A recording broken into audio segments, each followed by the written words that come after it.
Assalamualaikum warahmatullahi wabarakatuh. Alhamdulillahirabbil alamin. Assalatu wassalamu ala asrofil anbiya'i wal mursalin wa ala alihi wa sahbihi ajma'in. Amma ba'du. Baiklah, yang saya hormati Bapak Nisfu Syahri Nasution SHMH selaku dosen mata kuliah Hukum Bisnis.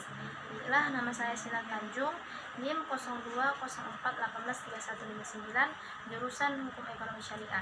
Pada kesempatan kali ini, maka saya akan menjelaskan tentang itu pertama pengertian kontrak bisnis, yang kedua asas-asas kontrak, yang ketiga syarat sah kontrak, yang keempat hapusnya suatu kontrak, yang kelima force majeure, dan yang keenam penyelesaian sengketa. Oke, yang pertama yaitu pengertian dari kontrak bisnis.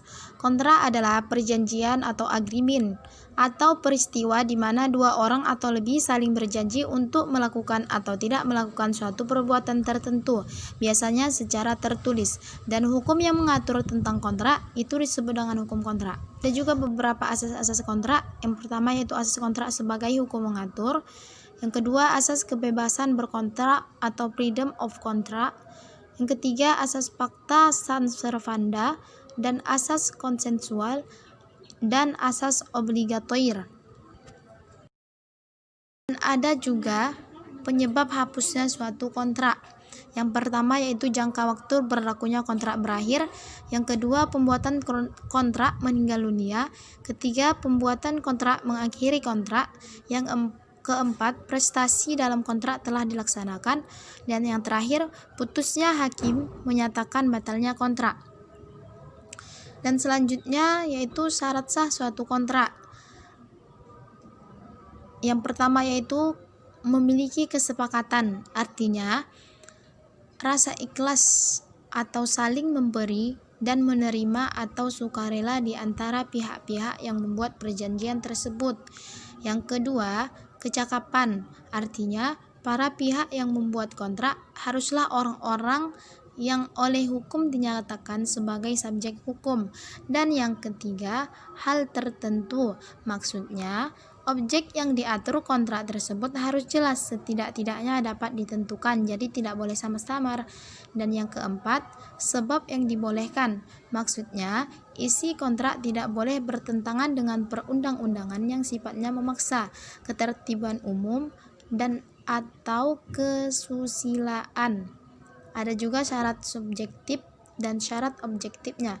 Jadi syarat subjektif yaitu apabila dilanggar maka kontrak dapat dibatalkan, dan syarat objektif yang apabila dilanggar maka kontraknya batal.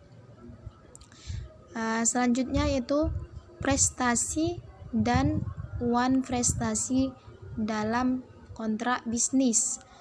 Prestasi dalam kontrak bisnis dimaksudkan sebagai suatu pelaksanaan hal-hal yang tertulis dalam suatu kontrak oleh pihak yang telah mengingatkan diri untuk itu, pelaksanaan yang mana sesuai dengan term dan condition sebagaimana disebutkan dalam kontrak yang bersangkutan. Sedangkan prestasi yaitu tidak dilaksanakan prestasi atau kewajiban sebagaimana mestinya yang dibebankan oleh kontrak terhadap pihak-pihak tertentu seperti yang disebutkan dalam kontrak yang bersangkutan. Dan yang terakhir yaitu force majeure. Force majeure atau keadaan memaksa merupakan suatu keadaan di mana seorang debitur terhalang untuk melakukan prestasinya karena keadaan atau peristiwa yang tidak terduga pada saat dibuatnya kontrak. Keadaan tersebut tidak dapat dimintakan pertanggungjawaban kepada debitur, sementara si debitur tidak dalam keadaan bertikat buruk. Terima kasih. Dan yang selanjutnya yaitu penyelesaian sengketa suatu kontrak bisnis. Yang pertama yaitu konsilisasi, negosiasi, mediasi, dan arbitrase.